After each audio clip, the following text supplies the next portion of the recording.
Hello everyone and welcome to the channel. ठीक है, इस पार्ट में जो पार्ट 5 हम लोग अभी बना रहे हैं, इसमें हम लोग बात करेंगे मेटल्स का रिएक्शन विद डाइल्यूट एसिड। ठीक है, उसके एक्सेप्शंस, फिर मेटल एंड नॉन मेटल का रिएक्शन, आयनिक कंपाउंड कैसे बनता है। ठीक है, और रिएक्टिविटी सीरीज क्या है इसके बारे में भी हम लोग ने बात किया है। तो बुक और पेन लेकर बैठिए और आराम से पूरे वीडियो को देखिए और पूरा नोट करिए। ठीक है, और आपको क्लियर कट अंडरस्टैंडिंग होगा वीडियो के एंड में। ठीक है, तो वीडियो को शुरू करते हैं, चलिए मेरे साथ। तो अभी हम लोग बात करने वाले हैं reaction of metals with dilute acid. ठीक है, तो मैंने यहाँ पे डाइल्यूट का मतलब क्या है? डाइल्यूट मतलब जिसमें वाटर ज़्यादा हो थोड़ा सा और एसिड की मात्रा कम हो, लेस हो एसिड। ठीक है, तो ऐसे एसिड को हम लोग क्या बोल देंगे? Dilute acid. ठीक है, और उसके अपोजिट क्या होता है? Concentrated acid. कॉन्सेंट्रेटेड मतलब प्योर एसिड है वो। ठीक है, अब जो हम लोग एसिड ले रहे हैं, ये एसिड, ये कौन सा एसिड है? इनऑर्गेनिक एसिड है, इनऑर्गेनिक। और एक टाइप होता है एसिड का, वो ऑर्गेनिक एसिड होता है। ठीक है, अब इनऑर्गेनिक और ऑर्गेनिक में फर्क क्या है? ऑर्गेनिक मतलब ऐसा कंपाउंड जिसमें कार्बन हो, हाइड्रोजन हो और ऑक्सीजन हो, ये तीनों चीज हो, वैसे एसिड को हम लोग ऑर्गेनिक एसिड बोलते हैं। ठीक है, जनरली वो आपको लिविंग ऑर्गेनिज्म में दिखते हुए मिलेगा। सिट्रिक एसिड हो गया, लैक्टिक एसिड हो गया, टार्ट्रिक एसिड हो गया, तो ये ऑर्गेनिक एसिड्स होते हैं। ठीक है, मैं ऐसे ही बता रहा हूँ। और इनऑर्गेनिक मतलब अपना ये वाला HCl, HNO3, ठीक है, H2SO4। अब ऑर्गेनिक एसिड का एग्जांपल ले लो, CH3COOH, एसिटिक एसिड। ठीक है, विनेगर मतलब सिरका। ठीक है, तो हम लोग बात कर रहे हैं reaction of metal with this inorganic acid. और ये भी इनऑर्गेनिक एसिड कैसा होना चाहिए? डाइल्यूट। डाइल्यूट मतलब वाटर होना चाहिए उसमें ज़्यादा, एसिड कम होना चाहिए। ठीक है, क्योंकि अगर स्ट्रॉन्ग एसिड लेंगे तो मेटल ही खराब हो जाएगा। ठीक है, तो डाइल्यूट एसिड से रिएक्शन देखना है अपने को। और वो एसिड हमारे केस में दो है, पहला है H2SO4 और HCl। ठीक है, देखते हैं। तो जब भी मेटल एसिड के साथ रिएक्ट करेगा तो क्या बनाएगा? सॉल्ट, पढ़ा हुआ है पहले, सॉल्ट प्लस हाइड्रोजन की गैस निकलेगी। ठीक है, तो जब भी ये दो एसिड होंगे, और कैसे एसिड होना चाहिए? डाइल्यूट फॉर्म में। ठीक है, जब भी ये दोनों डाइल्यूट एसिड लोगे आप और कोई भी मेटल होगा, ठीक है, तो आपको एक हाइड्रोजन गैस निकलती हुई दिखेगी। अब जरा यहाँ पे आ जाओ रिएक्टिविटी सीरीज में। अब मेटल जैसे हम लोग ले लेते हैं सोडियम और एसिड ले लेते हैं HCl। ठीक है, अब देखो रिएक्शन क्या होगा, ये प्लस, ये माइनस, ये प्लस। ठीक है, अब ये सोडियम क्या है? तीन चीजें देखो, सोडियम इस हाइड्रोजन के ऊपर है, तो रिएक्टिविटी सीरीज का मतलब क्या है? जो ऊपर है वो रिएक्टिव है, जो नीचे है वो लेस रिएक्टिव है। ठीक है, एसिड मतलब हाइड्रोजन। ठीक है, तो सोडियम क्योंकि हाइड्रोजन के ऊपर है, इसलिए ये सोडियम इसमें से हाइड्रोजन को डिस्प्लेस करके खुद यहां पे आ जाएगा। ठीक है, और क्या निकल जाएगा? हाइड्रोजन का गैस। समझ में आ रहा है? तो जब भी एक मेटल जो हाइड्रोजन के ऊपर है, वो एसिड में से H को डिस्प्लेस करके सॉल्ट बना देगा। ठीक है, इसका मतलब, अब मैं एक बार जिंक ले लेता हूं, जिंक प्लस HCl मिल जाएगा ZnCl2, सॉल्ट और हाइड्रोजन की गैस। इसमें क्या हो रहा है? जो जिंक है, क्योंकि ये हाइड्रोजन के ऊपर है तो हाइड्रोजन से ज़्यादा रिएक्टिव है। हाइड्रोजन से ज़्यादा रिएक्टिव है तो हाइड्रोजन को डिस्प्लेस करके खुद यहाँ पे आ जाता है। ठीक है, और हाइड्रोजन गैस बाहर निकल जाती है। बट वहीं पे ऐसे मेटल्स जो हाइड्रोजन के नीचे है, जैसे कि कॉपर, अगर आप कॉपर को डाइल्यूट HCl के साथ रखोगे तो ये रिएक्शन आगे नहीं बढ़ेगा। क्यों? क्योंकि कॉपर, क्योंकि हाइड्रोजन के नीचे है, hydrogen is more reactive than copper, तो कॉपर जो है एसिड से रिएक्ट करके ये H+ को डिस्प्लेस नहीं कर पाता, तो हमें ये रिएक्शन नहीं मिलेगा, नो रिएक्शन। ठीक है, सेम गोज विथ मर्क्यूरी। अगर हमारे पास Hg है, मर्क्यूरी है, उसको डाइल्यूट HCl से ट्रीट करोगे तो क्या मिलेगा? कोई रिएक्शन नहीं मिलेगा, क्योंकि मर्क्यूरी हाइड्रोजन के नीचे है, तो मर्क्यूरी एसिड में से हाइड्रोजन को डिस्प्लेस नहीं कर सकता, आपने पढ़ा रहेगा। ठीक है, ये सिंगल डिस्प्लेसमेंट टाइप का रिएक्शन है। अब देखो हम लोग मेटल तो ले रहे हैं, ठीक है, मेटल ले रहे हैं और डाइल्यूट एसिड के फॉर्म में ये दोनों ले रहे हैं, HCl या फिर H2SO4। क्लियर है? ये दोनों लेने के बाद अपने को सॉल्ट मिलता है और हाइड्रोजन की गैस निकलती है।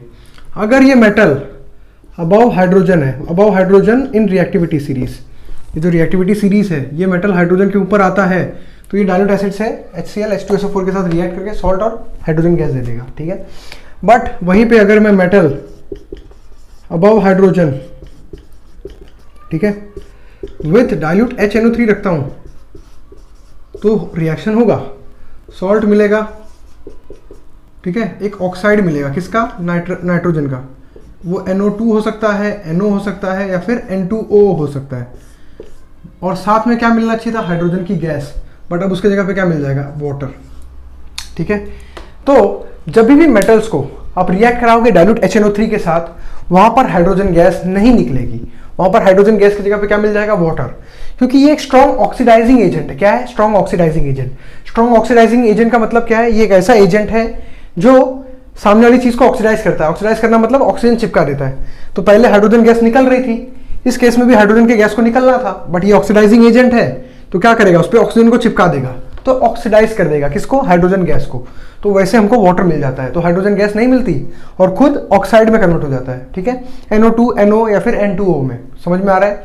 तो metal reacts with acids, dilute acid HCl H2SO4 to give salt plus hydrogen gas, but when metal react with dilute HNO3 हमको क्या मिलता है, सॉल्ट मिलता है, एक ऑक्साइड मिलता है नाइट्रोजन का। ठीक है, इनमें से कोई भी हो सकता है वो, और हाइड्रोजन गैस के जगह पे वाटर मिलता है, बिकॉज ये एक स्ट्रॉन्ग ऑक्सीडाइजिंग एजेंट है, हाइड्रोजन गैस को ऑक्सीडाइज कर देता है वाटर मॉलिक्यूल में। ठीक है, क्लियर है।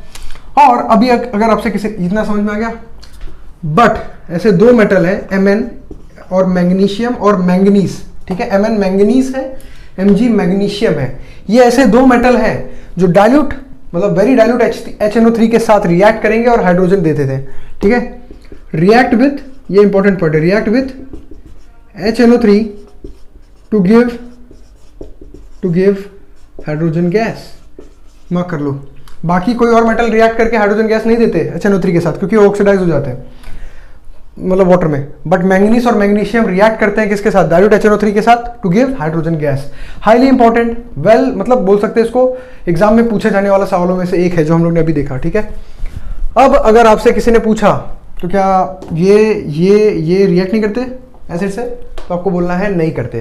क्यों, तो उसका रीजन देना है क्योंकि वो रिएक्टिविटी सीरीज में हाइड्रोजन के नीचे आते हैं, इसीलिए वो एसिड में से H+ को डिस्प्लेस नहीं कर पाते। क्लियर।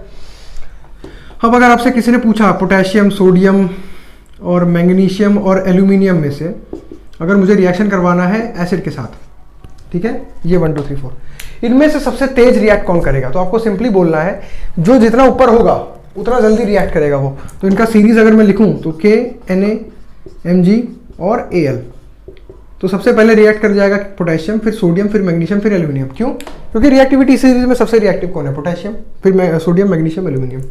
क्लियर हो गया। तो reaction of metals with acid देख लिया हम लोग ने।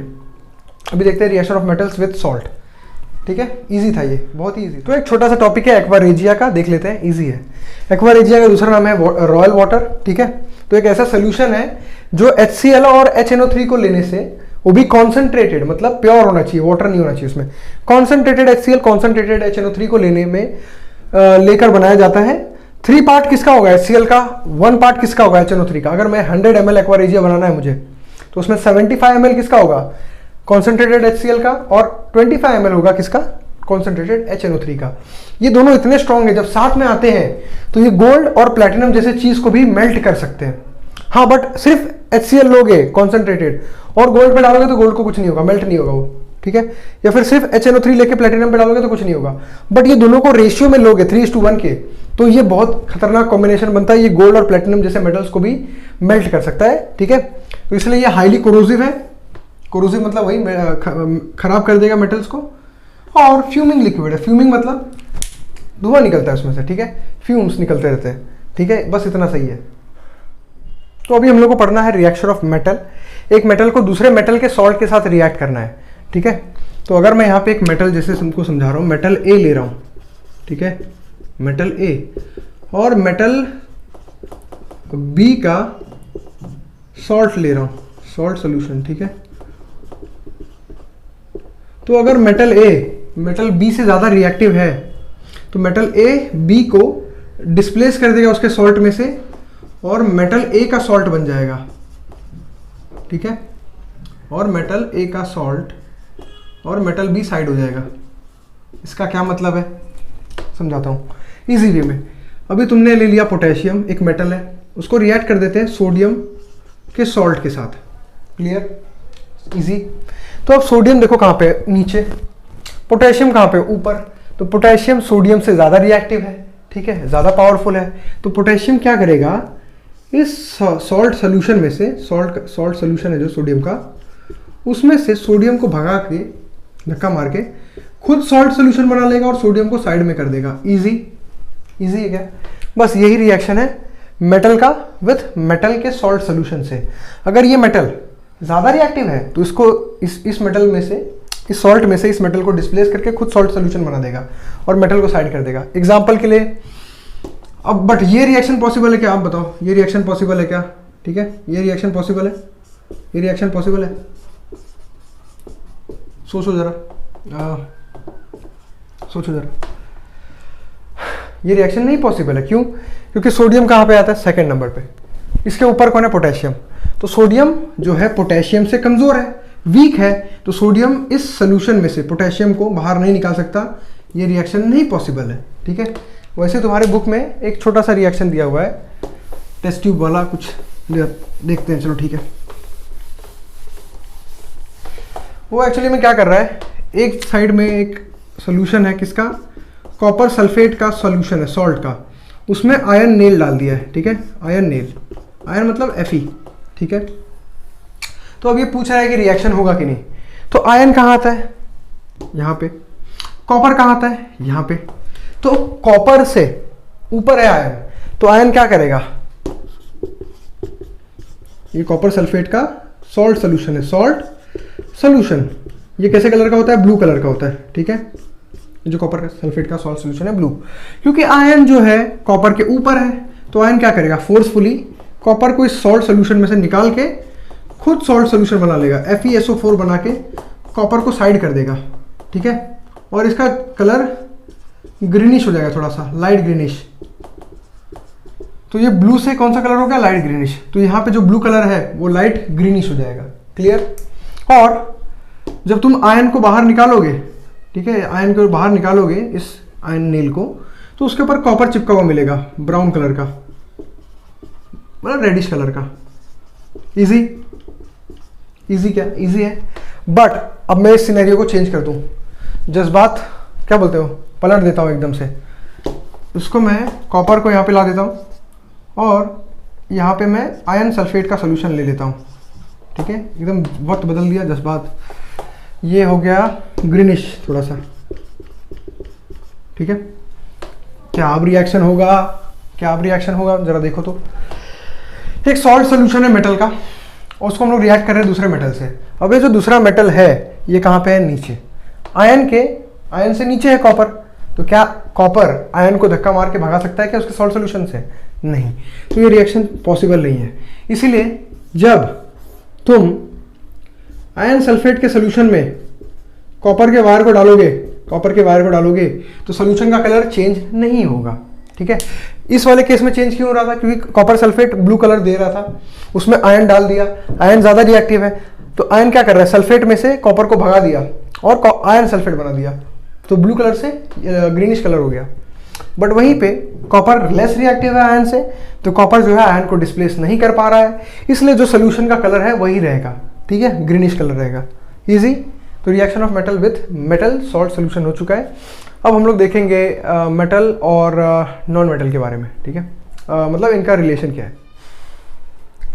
अब आपके सामने जो है ये है मेटल की रिएक्टिविटी सीरीज, ठीक है। हम लोग ने पढ़ लिया है कि जो ऊपर है वो मोस्ट रिएक्टिव है, जो नीचे है वो लीस्ट रिएक्टिव है, क्लियर। अब इसमें एक क्वेश्चन बनता है कि हाइड्रोजन इस मेटल के बीच में क्या कर रहा है। हाइड्रोजन तो एक नॉन मेटल है, बट हाइड्रोजन यहाँ पे इसलिए है क्योंकि मेटल्स कैसे होते हैं, जैसे सोडियम है, इलेक्ट्रॉन को लूज करके कटायन बना लेता है, पता है ना, पॉजिटिव चार्ज, इसको कटायन बोलते हैं। तो सिमिलरली हाइड्रोजन भी इलेक्ट्रॉन लूज करके कटायन बना सकता है, इसलिए वो मेटल के साथ प्लेस्ड है, still it is non metal, ठीक है। और दूसरा पॉइंट बोलना यही है कि जो जितना ऊपर है वो उतना रिएक्टिव है, उतना तेज रिएक्ट कर पाएगा, और जो नीचे है वो लीस्ट रिएक्टिव है, मतलब कम रिएक्ट कर पाएगा। इसलिए गोल्ड सबसे नीचे है, फिर सिल्वर है। इसलिए गोल्ड महंगा भी आता है क्योंकि वो रिएक्ट नहीं करता जल्दी, जो भी एटमॉस्फेरिक में गैसेस हैं, ठीक है, उन सबसे रिएक्ट नहीं करता, इसीलिए, राइट। अभी इससे आप लोग ये भी समझ सकते हो कि कौन सा रिएक्शन होगा, कौन सा नहीं होगा। पोटेशियम क्योंकि ऊपर है सोडियम से, ये सोडियम का सॉल्ट है, सोडियम से ऊपर है पोटेशियम, तो पोटेशियम ज़्यादा रिएक्टिव है, तो पोटेशियम इसके सॉल्ट में से, सोडियम के सॉल्ट में से सोडियम को भगा के खुद आके सॉल्ट बना लेगा, KCl बना लेगा। बट वहीं पे Na को रखो और पोटेशियम का सॉल्ट हो, ठीक है, तो ये रिएक्शन नहीं होगा, ठीक है, ये रिएक्शन पॉसिबल नहीं है। क्यों? क्योंकि जो सोडियम है वो पोटेशियम के नीचे आता है रिएक्टिविटी सीरीज में, तो सोडियम के पास इतना पावर नहीं है कि वो पोटेशियम को भगा के खुद आ जाए, ठीक है। तो जो जितना ऊपर है वो इट्स लाइक अ बॉस की तरह है, वो जो ऊपर है उसकी मर्जी चलेगी, ठीक है, जो नीचे है उसकी मर्जी नहीं चलेगी, राइट। चलो, तो इससे हम क्या सीखे? पहला तो जितना ऊपर है वो रिएक्टिविटी उसकी ज़्यादा, जो जितना नीचे है उसकी रिएक्टिविटी कम। दूसरा, हाइड्रोजन यहाँ पे क्या कर रहा है, हाइड्रोजन कटायन बना सकता है, इसलिए वो इस सीरीज में है। तीसरा, हम लोग इससे रिएक्शन प्रेडिक्ट कर सकते हैं कि कौन सा रिएक्शन होगा कौन सा नहीं होगा। तो रिएक्टिविटी सीरीज एक इंपॉर्टेंट, हमारे लिए बहुत ही इंपॉर्टेंट सीरीज़ है। तो इसको याद करने का तरीका है, कटरीना ने कार मांगी ऑल्टो जैन फरारी, फिर भी हाय क्यों सिल्वर क्यों मिली, क्यों, सॉरी यहाँ पे मिस हो गया, क्यों मिली सिल्वर ऑडी, सिल्वर ऑडी। समझ में आ रहा है? मिली मतलब मर्क्यूरी, Hg है मर्क्यूरी, Ag मतलब सिल्वर, Au मतलब गोल्ड, ठीक है, दैट्स इट। हम लोग अभी पढ़ने वाले हैं reaction of metals and non metals, ठीक है।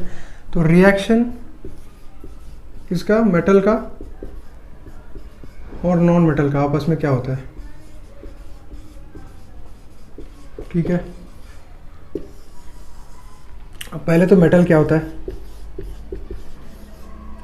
हम लोग अब तक पढ़ रहे हैं, सोडियम को मेटल मान लिया, मैग्नीशियम को मेटल मान लिया, एल्यूमिनियम को मेटल मान लिया, ठीक है। तो मेटल, पहले बात तो मेटल और नॉन मेटल दोनों एलिमेंट्स हैं, हमको पता है, ठीक है। और जो एलिमेंट्स हैं, जैसे सोडियम के पास 11 इलेक्ट्रॉन है, तो उसके पहले शेल में 2 इलेक्ट्रॉन होता है, आपको पता है। फिर नेक्स्ट शेल में 8 आता है, फिर नेक्स्ट शेल में बचा कितना, 1। सो इसके पास 11 इलेक्ट्रॉन थे सोडियम के पास, तो पहले शेल में 2, दूसरे में 8 और फिर 1, ठीक है। तो अब इसके लास्ट शेल में कितने इलेक्ट्रॉन है, 1। तो जो लास्ट शेल होता है उसको वैलेंस शेल बोलते हैं। वैलेंस शेल में 1 इलेक्ट्रॉन है इसके। हर एलिमेंट स्टेबल होना चाहता है नोबल गैसेस की तरह। नोबल गैसेस कौन है, हीलियम, नियॉन, एर्गॉन। इनके जो वैलेंस शेल में 8 इलेक्ट्रॉन को देखा गया, किसके, नोबल गैसेस के, और वो स्टेबल है, मतलब वो रिएक्ट नहीं करते किसी से। तो सारे एलिमेंट्स को वो स्टेबिलिटी अचीव करना है, मतलब उनको अपने वैलेंस शेल में 8 इलेक्ट्रॉन को लाना है, ठीक है, तब जाके वो स्टेबल होंगे, ठीक है, और वो फिर किसी से रिएक्ट नहीं करेंगे, उनको किसी से मतलब नहीं होगा। तो सोडियम भी चाहता है कि वो स्टेबल हो जाए, ठीक है। तो ये क्या करेगा, ये जो लास्ट के शेल में 1 इलेक्ट्रॉन है वो इसको लूज कर देगा। लूज करने के बाद इसका लास्ट शेल हट गया। अब इसका लास्ट शेल क्या बन गया, ये 8 वाला, ठीक है, होता है ना, नेम देते हैं अपन के शेल, एल शेल, फिर एम शेल। अब एम शेल तो गायब हो गया 1 इलेक्ट्रॉन देने के बाद, तो उसके जो एल शेल में कितने इलेक्ट्रॉन बच गए, 8, और वही एल शेल इसका क्या है, वैलेंस शेल। तो इसके पास 8 इलेक्ट्रॉन आ गया इसके वैलेंस शेल में। अब ये कैसा है, स्टेबल है। इसीलिए आप देखोगे सोडियम क्या करता है, हमेशा 1 इलेक्ट्रॉन को लूज करके सोडियम प्लस बन जाता है। अब ये प्लस कहाँ से आया, सोडियम के पास कितने इलेक्ट्रॉन थे, 11 इलेक्ट्रॉन, उतने ही प्रोटॉन थे, 11 प्रोटॉन, ठीक है, राइट। अब 11 प्रोटॉन थे और 11 इलेक्ट्रॉन, अब उस 11 में से 1 इलेक्ट्रॉन चले गया, तो अब कितने बचे, 10 इलेक्ट्रॉन। अब प्रोटॉन हो गए 11 मतलब पॉजिटिव की संख्या हो गई 11 और नेगेटिव बचे 10। तो पॉजिटिव 1 ज़्यादा है ना, इसलिए इस पर 1 प्लस आता है, ठीक है, समझ में आ रहा है, क्लियर, इजी। वैसे ही मैग्नीशियम है, मैग्नीशियम का नंबर है 12 एटॉमिक नंबर, मतलब उसके पहले शेल में 2 इलेक्ट्रॉन, फिर सेकंड में 8, 10 और फिर लास्ट वाले में 2, ठीक है। अब इसको भी स्टेबल बनना है, अचीव करना है स्टेबिलिटी, तो क्या करेगा, और 6 लोग को ऐड करेगा, क्या बहुत डिफिकल्ट है, 6 इलेक्ट्रॉन को ऐड कर पाना is not an easy task. तो ये क्या सोचता है, मैं 2 इलेक्ट्रॉन को लूज कर लेता हूँ, मेरे पास भी ऑक्टेट आ जाएगा और मैं भी स्टेबल हो जाऊंगा। इसलिए हम लोग देखते हैं कि मैग्नीशियम को हम लोग कैसे लिखते हैं, Mg, और 2 इलेक्ट्रॉन को लूज किया है, इसके ऊपर Mg2+ लिख देते हैं। तो Mg हमेशा 2 इलेक्ट्रॉन को लूज करना चाहता है। तो समझ में आ रहा है क्या है, इसीलिए हमारा जो मेटल है इलेक्ट्रॉन को लूज करना चाहता है। लूज करेगा तो क्या बन जाएगा, स्टेबल, ठीक है, और स्टेबल बन जाएगा। फिर उसके बाद क्या, उसके बाद कुछ नहीं, रिएक्ट नहीं करेगा किसी से। इसीलिए जो मेटल्स होते हैं ना, उनके वैलेंस शेल में कितने इलेक्ट्रॉन होते हैं, उनके वैलेंस इलेक्ट्रॉन का नंबर या फिर 1 होगा या फिर 2 होगा या फिर 3 होगा, इससे ज़्यादा नहीं होगा। तो उनके वैलेंस शेल में अगर 1 इलेक्ट्रॉन है, 2 इलेक्ट्रॉन है, 3 इलेक्ट्रॉन है, तो उसको आप मेटल बोलोगे, ठीक है। और मेटल पे जो चार्ज डेवलप होगा उसको कटायन बोलते हैं, क्लियर। और वैसे ही नॉन मेटल को देख लो, नॉन मेटल को देख लो। नॉन मेटल की बात कर लेते हैं थोड़ा सा। नॉन मेटल के पास वैलेंस इलेक्ट्रॉन होंगे या तो 4 या तो 5 या तो 6 या तो 7। क्लोरीन ले लेते हैं, 17 है। क्लोरीन 17 है, उसके वैलेंस शेल में कितने इलेक्ट्रॉन होंगे? पहले शेल में 2, नेक्स्ट शेल में 8, 2 8 10, बचा 7। ठीक है, अब क्लोरीन को ऑक्टेट कंप्लीट करना है, मतलब लास्ट शेल में 8 इलेक्ट्रॉन आने चाहिए। तो उसके लिए क्या करें, वो 7 इलेक्ट्रॉन को लूज कर दे और लास्ट शेल में 8 इलेक्ट्रॉन हो जाएंगे। बट 7 को लूज करना बहुत ही बेवकूफ़ी नहीं है। उसके जगह पर अगर ये 1 इलेक्ट्रॉन को ऐड कर लेगा अपने अंदर तो 8 हो जाएगा, ऑक्टेट कंप्लीट हो जाएगा। इजी, समझ में आ रहा है? तो इसलिए क्लोरीन क्या करता है, 1 इलेक्ट्रॉन को लेके Cl माइनस बन जाता है, मतलब उसके पास 18 इलेक्ट्रॉन हो गया। अब ये जो माइनस चार्ज इसको आप अनायन बोलते हो, अब माइनस क्यों आया? इसके पास कितने इलेक्ट्रॉन थे? 17, और 17 ही प्रोटॉन थे। क्लियर, इलेक्ट्रॉन 17 थे, प्रोटॉन 17 थे। अब 1 इलेक्ट्रॉन एक्स्ट्रा आ गया तो इलेक्ट्रॉन हो गया 18, प्रोटॉन हो गया 17, तो इलेक्ट्रॉन का पॉपुलेशन जीत गया। 1 इलेक्ट्रॉन ज़्यादा है इसलिए 1 माइनस चार्ज लगा देते हैं हम लोग इसके ऊपर। क्लियर है, इजी है। मेटल इलेक्ट्रॉन को लूज करना चाहते हैं, नॉन मेटल इलेक्ट्रॉन को गेन करना चाहते हैं ताकि वो स्टेबिलिटी अचीव कर ले। ठीक है, बस यही इनके बीच का रिएक्शन है, दिखाता हूँ मैं।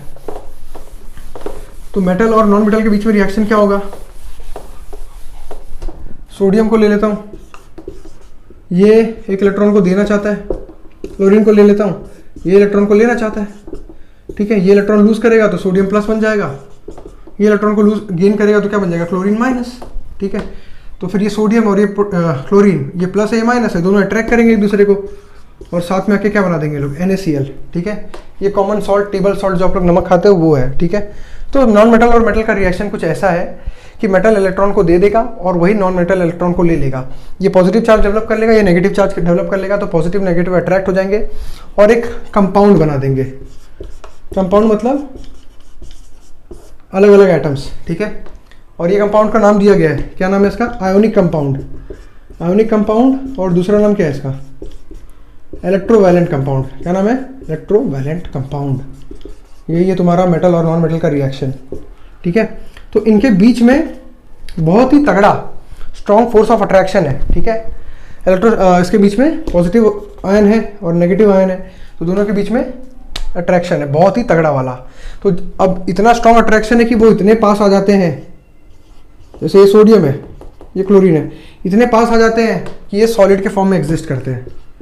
आपको पता है ना, सॉलिड के एटम बहुत ही पास होते हैं, और थोड़ा दूर कर दोगे तो लिक्विड बन जाएंगे, और थोड़ा दूर कर दोगे तो गैस बन जाएंगे, क्योंकि ये जो आयनिक कंपाउंड है बहुत ही स्ट्रॉन्ग होते हैं, इनके बीच का अट्रैक्शन ऑफ फोर्स बहुत ज़्यादा होता है। ठीक है, 2 आयन्स है ना, तो इलेक्ट्रोस्टैटिक फोर्स ऑफ अट्रैक्शन होगा, साथ में आ जाते हैं, तो सॉलिड स्टेट में एग्जिस्ट करते हैं ये आयनिक कंपाउंड्स।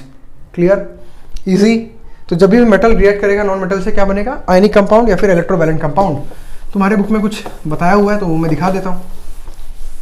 क्या है ये? सोडियम, इसके पास कितने इलेक्ट्रॉन है लास्ट शेल में? वैलेंस शेल में 8 इलेक्ट्रॉन है, इसके पास 7 है। ठीक है, अब ये जो मैंने बनाया है ना, ये क्रॉस, ये कुछ नहीं है, वैलेंस इलेक्ट्रॉन को दर्शा रहा हूँ मैं, ये इसका वैलेंस इलेक्ट्रॉन है। अब आप बोलोगे वैलेंस इलेक्ट्रॉन ही क्यों बना रहा है? क्लोरीन के पास तो 17 इलेक्ट्रॉन है, तो जो इसके 2 8 और लास्ट में 7 है, ये स्टेबल है, ये स्टेबल है, तो इसको हम लोग पिक्चर में रखेंगे ही नहीं, जो अनस्टेबल है उसको ही रखना है। इसमें भी 2 8 1, ये भी स्टेबल है, ये भी स्टेबल है, तो पहला शेल होता है वो डुप्लेट होता है हमेशा, पता है ना, पहले शेल में 2 ही इलेक्ट्रॉन भरे जा सकते हैं, ये स्टेबल है और ये भी स्टेबल है, तो जो अनस्टेबल है उसको ही लिखना है सिर्फ। समझ में आ रहा है? तो किसी ने तुमसे पूछा कि रिएक्शन में कौन से इलेक्ट्रॉन पार्टिसिपेट करते हैं रिएक्शन में, तो तुमको बताना है जो वैलेंस इलेक्ट्रॉन होते हैं ना वो पार्टिसिपेट करते हैं। क्लियर? तो अब ये क्या करेगा भाई, ये इस इलेक्ट्रॉन को लूज करना चाहेगा सो दैट इसका जो वैलेंस शेल है वो 8 हो जाए। क्लियर? और ये गेन कर लेगा सो दैट इसके वैलेंस शेल में कैसे 8 इलेक्ट्रॉन हो जाए। तो इसको तुम्हारे बुक ने शो किया है ऐसा, क्लोरीन 1 इलेक्ट्रॉन सोडियम का और इसके ऊपर एक माइनस चार्ज। ठीक है, इसके ऊपर एक माइनस चार्ज, और ये दोनों साथ में आ गए, आयनिक कंपाउंड बन गया है। ठीक है, वैसे ही MgCl2 के लिए भी देखो, Mg के पास क्या है? 2 8 और 2 इलेक्ट्रॉन को लूज करना चाहता है। वहीं पे Cl कैसा है? 1 2 3 4 5 6 7, 1 2 3 4 5 6 7। अब इसके पास 2 इलेक्ट्रॉन एक्स्ट्रा है, ये लूज करना चाहता है, तो क्या करेगा ये? इसके 1 इलेक्ट्रॉन को, सॉरी ये क्या बना दिया मैंने, ये अपने एक इलेक्ट्रॉन को यहाँ दे देगा और एक इलेक्ट्रॉन को यहाँ दे देगा, तो उससे हो क्या जाएगा, इसके ऊपर 2+ आ जाएगा और Cl एक इलेक्ट्रॉन मैग्नीशियम का रख लेगा और दूसरा Cl भी मैग्नीशियम का इलेक्ट्रॉन रख के साथ में आ जाएंगे, ठीक है। इसके ऊपर माइनस, इसके ऊपर माइनस, तो तुमको कंपाउंड मिल जाएगा MgCl2। ये आयनिक कंपाउंड है या फिर इलेक्ट्रोवैलेंट कंपाउंड है। Clear, easy. चलो प्रॉपर्टी ऑफ आयनिक कंपाउंड थोड़ा देख लेते हैं। अभी हम लोग बात करेंगे प्रॉपर्टीज ऑफ आयनिक कंपाउंड। जो हम लोग ने अभी पढ़ा आयनिक कंपाउंड, उसकी प्रॉपर्टीज की बात करेंगे इन 4 हेडिंग्स के अंदर। पहले बात कर लेते हैं नेचर। नेचर मतलब गुस्सा आता है वैसा नेचर नहीं, शांत है गुस्सा है वैसा नेचर नहीं बोल रहा हूँ मैं। हम लोग बोल रहे हैं नेचर मतलब वो सॉलिड है, बाकी का तुम समझ गया, लिक्विड है या गैस है, ठीक है। क्लियर है। सॉलिड में तुमने बचपन में पढ़ा हुआ है, सॉलिड में एटम्स कैसे होते हैं, क्लोजली पैक्ड होते हैं, बहुत साथ में, क्योंकि स्ट्रॉन्ग अट्रैक्शन उनके बीच में इसलिए पास में है। लिक्विड में थोड़े ढीले होते हैं, ठीक है, थोड़ी थोड़ी दूरी पे रहते हैं एटम्स। और गैस में तो भाग जाते हैं पूरा, यहाँ से वहाँ फैल जाते हैं। आप स्प्रे मारो एक परफ्यूम का यहाँ पे, तो पूरा फ्लो होता है ना पूरे रूम में आपका, मतलब फ्रेगरेंस आ जाता है ना। अब यहाँ पे पानी का 1 बूंद डालो 2 बूंद, तो क्या पानी पूरा फैल जाता है क्या रूम में? नहीं, बट वहीं पे आप थोड़ा सा स्प्रे मारो पूरे रूम में फैल जाता है। क्यों? उसके जो एटम्स हैं वो दूर दूर तक फैलते हैं, बट लिक्विड थोड़े से दूर पे फैलता है। बट वहीं पे तुम एक सॉलिड रख के देखो, ये ढक्कन रख देता हूँ मैं, ये ढक्कन कहीं पे जा रहा है, ये ढक्कन तो यहीं पे रुका हुआ है, बट यहीं पे मैं ढक्कन की जगह थोड़ा सा पानी डाल दूँ तो पानी थोड़ा सा फैल जाएगा, ठीक है। बट वहीं पे मैं स्प्रे मारूँ उतना ही जगह पे, तो स्प्रे पूरे आसपास फैल जाएगा। समझ में आ रहा है? तो सॉलिड के आइटम पास पास रहते हैं, लिक्विड के आइटम थोड़ा सा फैल जाते हैं, गैसेस के तो पूरे बहुत ज़्यादा फैल जाते हैं, ठीक है, इजी। तो अब हमको देखना है आयनिक कंपाउंड कैसे हैं, फैलने वाले हैं कि रुकने वाले हैं। मैंने पहले बता चुका हूँ मैं ऑलरेडी, क्योंकि जो आयनिक कंपाउंड बन रहे हैं उनके बीच में चार्ज है, प्लस और माइनस, ये इलेक्ट्रोस्टैटिक अट्रैक्शन है इनके बीच में, ठीक है। तो इस वजह से ये बहुत ज़्यादा खींचते हैं एक दूसरे को, इतना ज़्यादा खींचते हैं कि एकदम पास आ जाते हैं और एकदम सॉलिड की तरह बिहेव करते हैं। ये Na का आइटम है, ये Cl का आइटम है, ये Na का आइटम है, ये Cl का आइटम है, एकदम एकदम चिपक जाते हैं पूरा। तो ये जनरली सॉलिड स्टेट में मिलेंगे आपको आयनिक कंपाउंड्स, इजी। और ये कैसे होते हैं? मेलेबल होते हैं क्या, मतलब मार दिया तो पतली शीट में हो जाएंगे। डक्टाइल होते हैं क्या? वायर में नहीं। ये मेटल और नॉन मेटल दोनों साथ में है, तो आप इसको मारोगे, हैमर करोगे तो टूट जाएंगे, ब्रिटल होते हैं ये, ठीक है। बट सॉलिड स्टेट में होते हैं बिकॉज ऑफ स्ट्रॉन्ग, आपको रीजन बताना है, ठीक है, strong electrostatic force of attraction, या फिर जो आयन है ना दोनों, इंटर आयनिक फोर्स ज़्यादा है। 2 आयन के बीच का फोर्स को इंटर आयनिक फोर्स बोलते हैं, वो ज़्यादा है, इस वजह से लोग साथ में रहते हैं। दूसरा प्रॉपर्टी है melting point, boiling point, melting point and boiling point. अब melting point and boiling point, melting point मतलब ये जो तुम्हारा आयनिक कंपाउंड सॉलिड स्टेट में पास है, इसको पिघलाना है, मतलब एटम को थोड़ी थोड़ी दूरी पे रखना है, थोड़ी थोड़ी, मतलब लिक्विड स्टेट में लाना है, इसी को तो मेल्टिंग पॉइंट बोलते हैं। अब क्या ये इजी रहेगा? क्योंकि इनके बीच का फोर्स ऑफ अट्रैक्शन स्ट्रॉन्ग है, तो इनको हीट करने में आपको बहुत ज़्यादा हीट करना पड़ेगा, बहुत हीट करना पड़ेगा, तब जाके एटम दूर जाएंगे, तब जाके वो मेल्ट होगा। तो मेल्टिंग पॉइंट इसका हाई रहता है।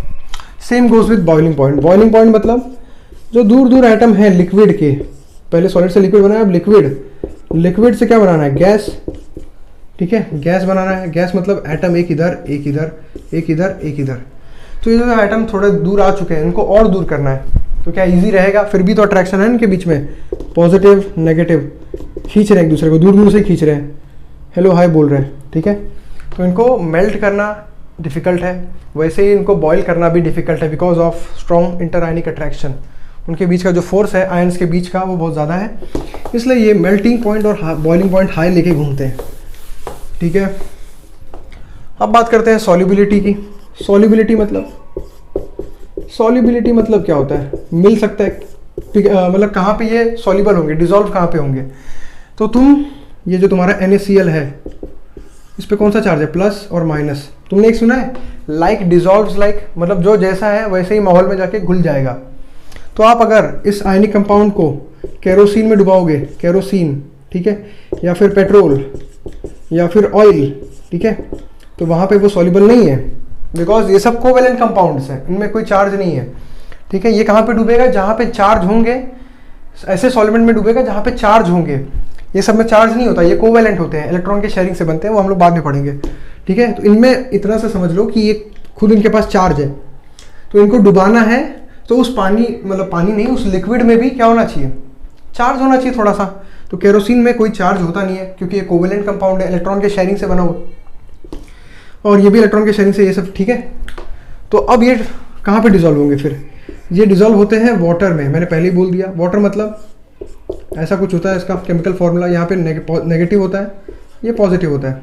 इसका मतलब क्या है, ये जो मैंने ऐसा बना दिया एस, ये डेल्टा होता है। डेल्टा मतलब पार्शियल, मतलब हाफ पॉजिटिव हाफ नेगेटिव। अब वाटर भी एक तरह से कोवेलेंट ही इलेक्ट्रॉन के शेयर करने से बना हुआ है। कोवेलेंट का मतलब समझोगे अगले चैप्टर में, लोड मत लो, खाली इतना समझो कि जो आयनिक कंपाउंड है, जो चार्ज होता है जिनके ऊपर, वो ऐसे लिक्विड में डूबना चाहेंगे जहां पे उस लिक्विड में भी चार्ज हो। इनमें कोई चार्ज नहीं होता इसलिए इसमें नहीं डूबते, बट पानी में थोड़ा सा चार्ज होता है। चार्ज मतलब ऐसा वो करंट वाला नहीं, ठीक है। थोड़ा सा ऑक्सीजन के ऊपर नेगेटिव चार्ज रहता है, हाइड्रोजन के ऊपर थोड़ा सा पॉजिटिव चार्ज होता है। क्यों? क्योंकि इलेक्ट्रॉन जो दोनों शेयर करके बना रहे हैं बॉन्ड, ठीक है, ये इलेक्ट्रॉन इसका है, ये इलेक्ट्रॉन इसका है, ठीक है। इन लोगों ने बॉन्ड बना लिया, बट ऑक्सीजन क्या बोलता है, दोनों इलेक्ट्रॉन को मैं अपने पास रखूंगा, तेरे पास नहीं रहने दूंगा। तो ज़्यादा देर तक जो इलेक्ट्रॉन है वो ऑक्सीजन के पास होता है, इसीलिए इलेक्ट्रॉन इसके पास रहने की वजह से इस पर नेगेटिव चार्ज डेवलप हो जाता है और हाइड्रोजन के ऊपर पॉजिटिव चार्ज डेवलप हो जाता है। बस इतना समझ लो। तो क्योंकि इनके ऊपर चार्ज डेवलप हो चुका है नेगेटिव और पॉजिटिव, तो ये क्या होगा, ऐसे जगह पे जाना पसंद करेंगे लोग। तो पानी में क्या होगा, पानी में तुम्हारा NaCl, Na इधर आ जाएगा ऑक्सीजन के पास, Cl यहाँ पे आ जाएगा। तो पानी में ये डिसॉल्व हो जाते हैं, पानी में सॉल्युबल होते हैं क्योंकि पानी के पास थोड़ा सा चार्ज होता है, राइट। बट वहीं पे केरोसिन वगैरह में सॉल्युबल नहीं है। तो मैंने कह दिया ना, जैसे तुम्हारा नेचर है, तुम्हारा नेचर थोड़ा फ्रेंडली है, तुम घूमना पसंद करते हो, तो तुम ऐसे लोग से दोस्ती करोगे जो वो भी घूमना फिरना पसंद करते हैं। तुम शांत रहना पसंद करते हो, बुक में पढ़ना पसंद करते हो, ठीक है, नॉवेल्स पसंद करते हो, रीड करना पसंद करते हो, तो तुम्हारे दोस्त भी वैसे ही बनेंगे। तो क्योंकि ये पोलर है, मतलब चार्ज वाले हैं, तो ये चार्ज वाले में ही घुल मिल जाएंगे, ठीक है, इजी। तो ionic compounds are soluble in water but insoluble in kerosene, ये सब में, ऑयल में। अब फोर्थ बात करते हैं इलेक्ट्रिकल कंडक्शन। अब इलेक्ट्रिकल कंडक्शन की बात मैं क्या ही करूं। अब ये जो NaCl है, वापस से ले रहा हूं, ये सॉलिड स्टेट में है। अब सॉलिड स्टेट में इसके पास कोई भी फ्री इलेक्ट्रॉन नहीं होगा, ठीक है, चिपक चुका है ना सॉलिड स्टेट में। जब मैं इसको मेल्ट कर दूं, सॉल्युबल कर दूं, थोड़ा सा एटम दूर दूर हो गया, इसके ऊपर चार्ज आ गया, ठीक है, तो ये लिक्विड स्टेट में करंट को फ्लो होने देता है अपने अंदर से। करंट क्या है, फ्लो ऑफ चार्ज। तो लिक्विड स्टेट में, क्योंकि लिक्विड स्टेट में एटम थोड़े फ्री होते हैं ना, मूव कर सकते हैं। सॉलिड स्टेट में एटम कैसे होते हैं, एकदम पास। तुम उसके वजह से करंट पास करना चाहोगे, बोलेगा मैं नहीं पास कर रहा, तो एकदम चिपके हुए हैं, करंट को पास नहीं होने देंगे। करंट पास होने मतलब इलेक्ट्रॉन्स को फ्लो होने देना। फ्लो कब होगा, जब एटम थोड़े ढीले होंगे, मूव होंगे, बट एटम एकदम चिपके हुए हैं ऐसे, तो क्या करंट को फ्लो होने देंगे, क्या चार्ज को फ्लो होने देंगे, नहीं। तो जब ये सॉलिड स्टेट में होता है तो ये करंट को फ्लो होने नहीं देता। बट जब ये लिक्विड स्टेट में होता है, जब इसके एटम थोड़े ढीले रहते हैं, ठीक है, तो ये अपने अंदर से करंट को फ्लो होने देता है। करंट फ्लो होने देना मतलब इलेक्ट्रॉन को फ्लो होने देता है, इजी, क्लियर। तो लिक्विड स्टेट में ये कंडक्टर होते हैं, बट वहीं पे सॉलिड स्टेट में ये कंडक्टर नहीं होते। इजी है क्या, ठीक है। वो आपने 3 इडियट देखा रहेगा, उसमें बोलता है ना कि salt is a good conductor, salt and water is a good conductor of electricity. तो लिक्विड स्टेट में ये करंट को फ्लो होने देते हैं अपने अंदर से। ये खुद आयन है, और करंट क्या होता है, फ्लो ऑफ चार्ज, तो ये फ्लो कर पाएंगे। बट सॉलिड स्टेट में जो आयन्स है वो ऐसे रिजिड खड़े रहते हैं, वो हिलते हैं क्या, नहीं हिलते ना, पास रहते हैं। मैंने बताया सॉलिड स्टेट में एटम कैसे हैं, पास है, ये हिल रहे हैं क्या, जब हिल ही नहीं रहे तो करंट को फ्लो कैसे होने देंगे। बट लिक्विड स्टेट में आयन थोड़े मूवेबल है, तो करंट पास करोगे तो आयन फ्लो होंगे, मतलब करंट फ्लो होगा, ठीक है, इजी। चलो आगे बढ़ते हैं। बहुत अच्छी बात है कि आपने वीडियो को यहाँ तक देखा, पूरा एंड तक देखा, ठीक है। इट्स अ गुड न्यूज़, मतलब आप कर सकते हो, काबिलियत है आप में करने की, ठीक है, क्योंकि इतना लंबा वीडियो देखना आसान बात नहीं है। होप करता हूँ कि आपने अच्छे से पॉइंट नोट किया होगा, हर एक चीज़ को आप अच्छे से पढ़ेंगे। अब ये वीडियो तो खत्म हो गया, इसके बाद एक वीडियो मुझे लगता है और लगेगा, और उसमें हम लोग एक्सट्रैक्शन ऑफ मेटल्स की बात करेंगे कि मेटल्स को एक्सट्रैक्ट कैसे करते हैं, ठीक है। रॉ ओर की बात होगी, मतलब ओर मिनरल क्या होता है, ये सब बात करेंगे हम लोग। इलेक्ट्रोलाइसिस जो प्रोसेस है, सब लोग जिससे डरते हैं, वो सब उस वीडियो में बात करेंगे, ठीक है। तो अपना ध्यान रखो, पढ़ाई करते रहो, ठीक है। मिलते हैं अगले वीडियो में, एक वीडियो में फिर अपना चैप्टर खत्म हो जाएगा। Thank you.